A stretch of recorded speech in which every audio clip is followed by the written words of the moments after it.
Estás escuchando El Viajero Accidental con Luz Picos y José Luis Conde del viajeroaccidental.com en radioviajera.com. Hoy vamos a hablar con el comandante del Ejército de Tierra, Francisco González Núñez, nacido en Torrelavega y vecino de Villapresente. Ingresó en la Academia General Militar de Zaragoza el 1 de septiembre de 1995, como él dice, pues ayer mismo. Tras 5 años de formación universitaria militar, se gradúa como licenciado y con el empleo de teniente de infantería. Sus primeros destinos fueron en Pamplona y Jaca, en las exigentes tropas de montaña. Posteriormente, ejerce de profesor de materias militares en la Academia General Militar durante 3 años, para volver a las unidades de infantería todavía como capitán, donde estuvo al mando de una compañía en el Regimiento Príncipe III en Siero, Asturias. Ascendido a comandante, pasa brevemente por Asturias y Madrid, para posteriormente formar parte del Estado Mayor de la Fuerza Logística Operativa en A Coruña, desde la cual vuelve a moverse a Zaragoza como profesor de la Academia General Militar. Todavía de comandante, es destinado a ocupar el puesto que el Ejército Español tiene en la Academia Militar del Ejército de Estados Unidos, en West Point, donde ejerce como profesor de táctica y oficial de enlace, todavía en estos momentos. Especialista en tropas ligeras y ambientes invernales y de montaña, y formado no solo por nuestro ejército, sino también por el ejército noruego, la OTAN y el ejército italiano. Además de ser diplomado de Estado Mayor, el comandante González Núñez tiene en su currículo 3 misiones en Afganistán y algún que otro viaje más en su mochila. En el ámbito civil tiene cursados estudios en la Universidad de Zaragoza y Santiago de Compostela, pero además ejerce, de manera intermitente, de profesor visitante en un curso de especialización de la Universidad de Zaragoza. Además de españolas, militares y civiles, ostenta condecoraciones de la OTAN, Estados Unidos y varias felicitaciones personales, entre ellas una de Su Majestad el Rey. Habla inglés e italiano, se defiende con el francés y entiende algo de alemán. Actualmente está ya en sus últimos días de comandante, puesto que en breve será ascendido a teniente coronel. Vamos a hablar ya con Francisco González Núñez.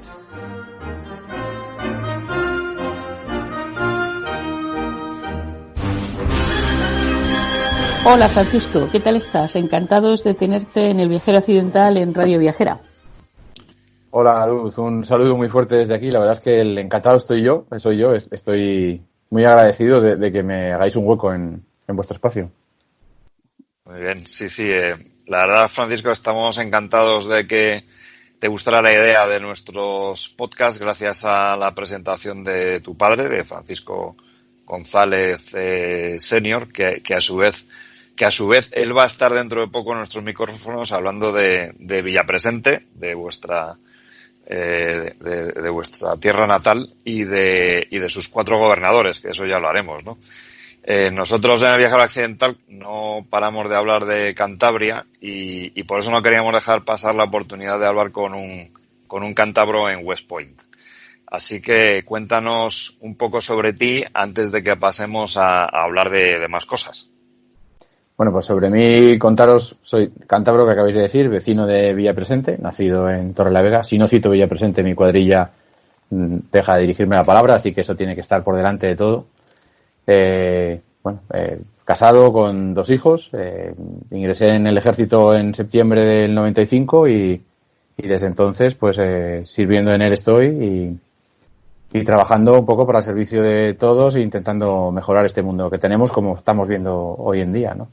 Me gradué en el 2000 de la Academia Militar de Zaragoza y a partir de ahí, como oficial de infantería, pues en unidades de infantería, pues he estado haciendo mi trabajo, viajando mucho, la verdad, porque el ejército es una profesión en la que hoy en día se viaja mucho, ya sea por los cambios de destino, porque cada 2-3 años al final uno tiene que cambiar de destino y reiniciar una vida nueva. Son viajes a veces no tan agradables y viajando por cuestiones profesionales también, porque bueno, este mundo que tenemos hoy en día es un mundo global, incluso para Fuerzas Armadas, y al final pues hay que relacionarse con nuestros aliados, con nuestros compañeros, y eso implica muchos viajes de trabajo.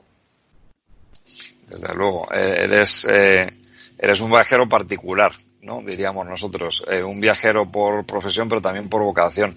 ¿Te imaginaste en algún momento que ibas a estar en West Point dando clases? Pues no, la verdad. Yo además es un pensamiento que he tenido muchas veces aquí ya en West Point, el imaginarme o recordarme cuando era un chaval volviendo ahí a Villa Presente con mi bicicleta y haciendo mi juventud normal, cuando ya sí que tenía un interés por ingresar en el ejército, pero para nada me imaginaba yo estar dando clase en una institución como West Point. Vamos, es una cuestión, es una situación nueva y un poco un sueño también, ¿no? Pero es una buena experiencia. Para hacernos una idea de la importancia que tiene, ¿nos puedes dar un poco de historia de esta institución académica y militar?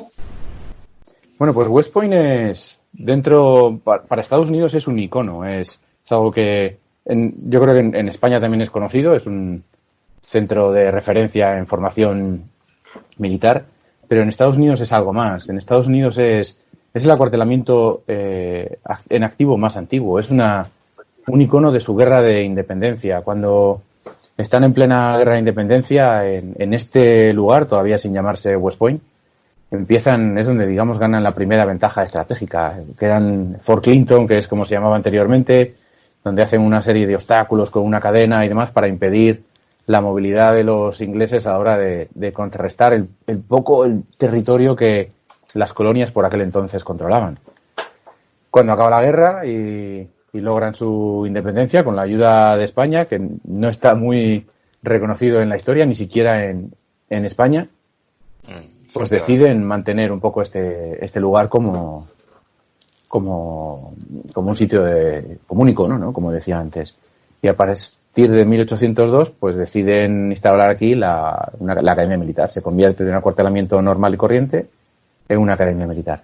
Una academia militar con 2 cadetes. La primera promoción tiene 2 cadetes y el objetivo es formar ingenieros para poder recuperar o construir realmente la infraestructura de este país, porque no había nada.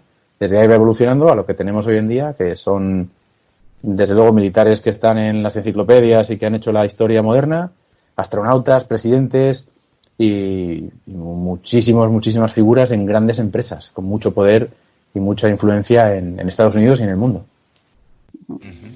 A nosotros que nos gustan los viajeros y los grandes viajes, nos parece uno de ellos.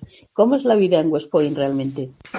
Bueno, la vida en West Point a veces es un poco, para un español es un poco de película a veces, ¿no? West Point es una base en sí misma, no es una academia como un acuartelamiento como los de España, esto es un pequeño pueblo, tenemos de todo, tenemos supermercado, tenemos hospital, tenemos todo, vivimos dentro de la academia, de lo que es el acuartelamiento, y eso es muy particular, ¿no? Es muy curioso, a veces hay gente que no sale, estamos apenas 100 kilómetros de Nueva York, pero hay gente que no ha bajado nunca a Nueva York, no es nuestro caso, pero es una cosa curiosa, ¿no? Y luego tiene Estados Unidos y hay muchos cambios culturales, cambios desde no entender o no ser consciente de que el día X es una fecha significativa para los americanos y nosotros estar actuando con normalidad, o cuestiones totalmente banales como una anécdota, por ejemplo, el llegar a una casa y entregar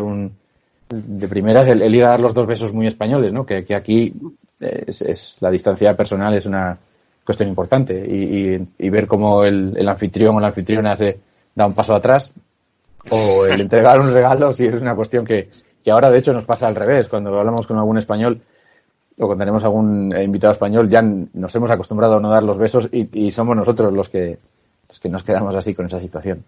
O cuestiones, digo, como ese regalo que entregas, que en España lo normal, recibes un regalo y es un poco pues abrirlo, ¿no? Y aquí pues no se abre esos regalos.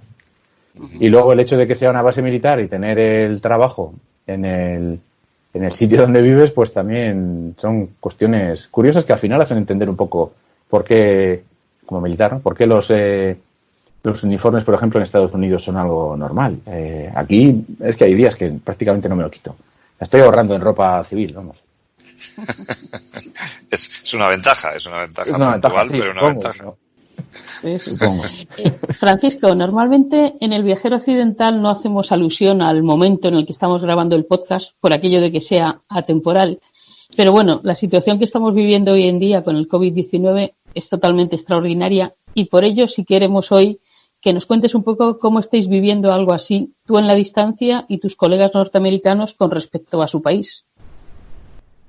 Pues la verdad es que hay un poco de impotencia. Como español ahora mismo es un poco de impotencia, ¿no? De ver desde la distancia, porque yo sigo las noticias de España, como no, veo la tele en internet y soy seguidor de todo lo digital como nuestra radio ahora mismo, ¿no? Pero porque es la única manera, además de hablar con familiares y amigos, de qué es lo que ocurre. Y es una impotencia personal de no poder estar allí ayudando, que se mezcla a la vez con ver lo que se nos viene aquí encima, ¿no? En Estados Unidos. Ahora mismo aquí la situación en Estados Unidos está empeorando y bueno, no sé si llegaremos a estar peor o no en números porcentuales, por decirlo así, a España, pero bueno, da miedo por las dos, ¿no? Por la gente que tenemos allí y por la gente que tenemos acá.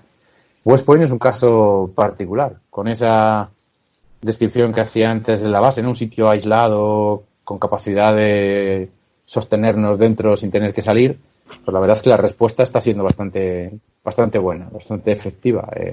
Dentro de West Point no tenemos muchos casos ahora mismo y se vive con relativa tranquilidad, pero bueno, fuera de la valla no es lo mismo y obviamente las capacidades que tenemos el ejército americano también les está poniendo a servicio de las poblaciones de alrededor, porque tiene que ser de esa manera. Es decir, hay actividad desde la base de algún tipo de apoyo o de actividad de limpieza o de ayuda en otras actividades como consecuencia del COVID que salgan de la base. No, pero bueno, ahí hay que entender un poco el tamaño de la academia, ¿no? La academia es una academia militar, no es una unidad militar en sí misma. La mayoría del personal y las capacidades que tenemos aquí, que tiene la academia, están centradas en la enseñanza a los cadetes. Es una universidad. West Point es, a efectos de académicos en Estados Unidos, al igual que nuestra Academia General en Zaragoza, es una universidad. Entonces, esas capacidades de fuerza militar, por decirlo de alguna manera, no son pocas. Lo que sí que está preparado, por supuesto, hasta donde yo sé, que obviamente no participo en los procesos de decisión, es el disponer de esas capacidades médicas, pues, para apoyar en un momento dado. Vale. Francisco, volviendo a lo que es el papel que tú juegas allí con estos programas de intercambio, ¿cuál es el valor para España y para sus Fuerzas Armadas de estos programas de intercambio? ¿Cómo lo ves tú? Bueno, pues como decía antes, esto es un mundo global incluso para la defensa. Entonces el conocer a nuestros aliados, saber cómo funcionamos, cómo participamos y esas pequeñas tonterías, ¿no? Como la anécdota de antes, de si entramos a saludar con un beso o si se abre el regalo o no se abre el regalo, traducidos en carácter militar, pues tiene su importancia, ¿no? El qué expresiones utilizamos o qué procedimientos se utilizan, pues es algo que es mejor conocer antes de tener que utilizarlo, antes de tener que realmente utilizarlo en una situación de tensión, de crisis. Estos programas nos permiten eso. Estos programas nos permiten desde muy al principio de la vida militar el que nuestros alumnos y sus alumnos, que nuestros futuros oficiales se vayan conociendo. En parte, no solo por mí, que doy clase a los cadetes americanos de táctica, sino también porque tenemos un intercambio de cadetes. El programa no es simplemente un intercambio de profesores. Todos los años intercambiamos cadetes. Los años cadetes de nuestra academia están aquí durante un periodo académico, un semestre, y cadetes de West Point van a nuestra academia durante también 1 o 2 semestres. Entonces eso está creando palabras normales, ¿no? Una madre de conocimiento que lleva ya 15 años. Que lleva ya al menos 15 años intercambiando oficiales, intercambiando conocimientos. Si además, y esa es una opinión muy particular, si además tenemos en cuenta esa importancia de West Point como centro de formación de líderes, pero no solo para las Fuerzas Armadas, sino para un país como es Estados Unidos, donde la mayoría de sus alumnos, curiosamente, no sirven más de 5 años en las Fuerzas Armadas. Se piden la baja y pasan, que es algo normal en Estados Unidos, piden la baja y pasan a formar parte de empresas civiles, de sector administrativo, del gobierno, pues tener que esos futuros líderes de un país o de la empresa de un país tengan un conocimiento real de las capacidades de España, un país que ha evolucionado muy rápido y que el nuestro, y que muchas veces la gente o desde fuera se desconoce esa capacidad real que tenemos, pues es importante porque nos sitúa en una posición no de ventaja, pero sí la justa en cuanto a poder ofrecer servicios, en cuanto a que se nos tenga en cuenta, en cuanto a nuestra posición. Yo creo que es una inversión a largo plazo que quizás no sea muy tangible en el corto, pues porque cualquier alumno de aquí o de España va a tardar 4 o 5 años en salir de la academia y en empezar a servir. Uh-huh. Y esa percepción que se tiene, es decir, que evidentemente vosotros influís, ¿no?, en esa percepción que se tiene de una parte de una dimensión de España allí. Esa percepción, vosotros sois conscientes de que haya ido cambiando, es decir, que la percepción que se tiene allí no ya de España, porque creo que eso, pues, evidentemente, esa es más amplia, ¿no?, pero un poco de España como país que también tiene, lógicamente, sus fuerzas armadas, su formación de las mismas, eso ha ido evolucionando, me imagino, ¿no? Sí, ha cambiado. Mi perspectiva es corta. Este es mi 3er año aquí y bueno, de primera persona mi perspectiva, como digo, no puede ir muy atrás en el tiempo. Pero en mi experiencia sí que yo tengo la sensación, cuando voy hablando con la gente, de que muchos, sobre todo aquellos antiguos y por lo tanto los que al final dan clase, ¿no?, imparten la idea, porque aquí se habla de los países y hablan de los aliados y nos describen como nosotros describimos a nuestros aliados también en nuestros programas formativos, pues no tienen esa idea exacta. Como decía antes, España ha cambiado mucho y muy rápido y para bien. Y a veces pues a uno le sorprende ver que un alumno ha hecho una búsqueda de fuentes y en esas fuentes está hablando de que pues el ejército español es todavía un ejército de reemplazo, ¿no? Y, claro, un ejército de reemplazo hace ya casi 20 años, ¿no?, que no tenemos ejército de reemplazo, que tenemos un ejército profesional. O hablan de que España es una economía basada en la agricultura y en el turismo y que la relación con Estados Unidos es principalmente exportamos productos pues eso, de comida, de economía, de agricultura y demás. Cuando hoy en día lo que más exporta España a Estados Unidos es tecnología, algo que ni en España sabemos. Las relaciones comerciales con España y Estados Unidos, lo que nosotros vendemos a Estados Unidos son productos tecnológicos y maquinaria industrial. O sea que no es queso y jamón, ni mucho menos. Y eso es algo pues que si ni siquiera en España lo sabemos porque no nos da tiempo a entenderlo, los americanos por supuesto no lo saben. Y en mi corto plazo yo sí que creo que la gente se va dando cuenta, ¿no? Y gracias a una de las ventajas, ¿no?, de que esto sea una academia es que todos los años es gente nueva, son una nueva promoción que ingresa y una nueva que se va, y eso permite el mantener un impulso constante en actualizar esa imagen de España. Bueno, pues nos parece fenomenal que lo hagáis y muy beneficioso para la imagen de España, pero también pensamos que no todo será trabajo. Imaginamos que seguro que habrás podido visitar algo de los Estados Unidos en este tiempo que llevas allí.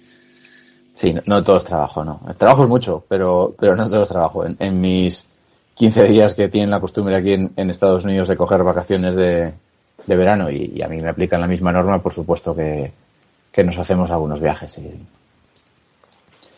Viajes, pues bueno, intentando un poco conocer los iconos de Estados Unidos y seguir un poco la pista de España también, ¿no? La pista de España está muy metida en la historia de Estados Unidos y es una excusa como otra cualquiera para ir conociendo sitios. Tener Nueva York aquí a 100 kilómetros es una ventaja también, vamos, impagable, porque, bueno, pues es como que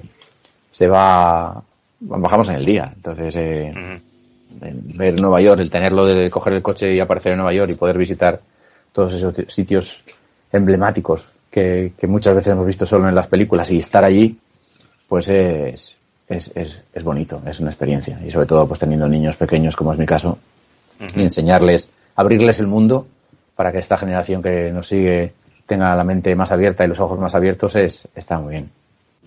¿Y qué sitios especiales, cuando decías que habías aprovechado para visitar así sitios especiales o igual relacionados también con nuestra historia, qué sitios recuerdas particularmente?